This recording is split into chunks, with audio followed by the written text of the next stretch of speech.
Okay, this document links with the IB Higher Level Option 7 Statistics topic, and it's specifically to do with taking samples from, well, in this particular case, a uniform distribution, and I've just chosen a uniform distribution with a lower bound of 1 and an upper bound of 20.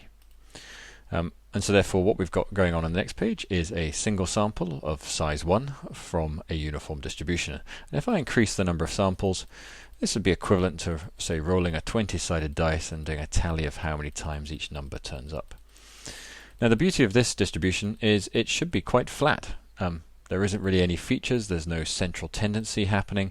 It is, as the name suggests, quite uniform. Now, again, these are all just at the moment 40, there we go, 40 single samples from a uniform distribution.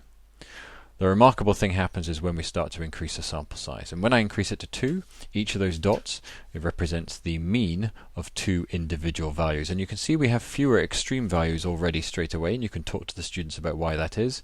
And if you increase the sample size to about 6 or 7, very clearly there are very few points at either end. Because the only way you can get something up here is if you had 7 large values all in succession for then to take the mean. And similarly down here you would need 7 small values. So there is generally a clustering going on, and as the sample size increases still further, we definitely start to see the shape of this very uniform distribution become very normal indeed. Now I've stopped it there because it's looking very plausible.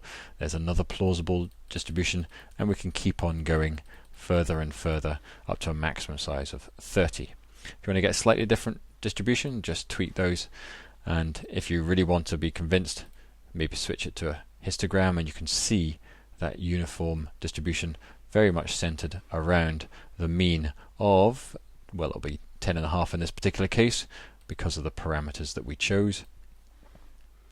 And they're definitely seeing the central limit theorem in action here.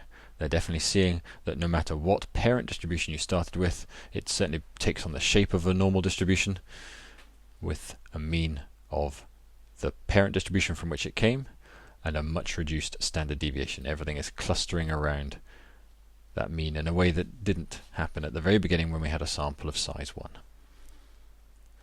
We're done.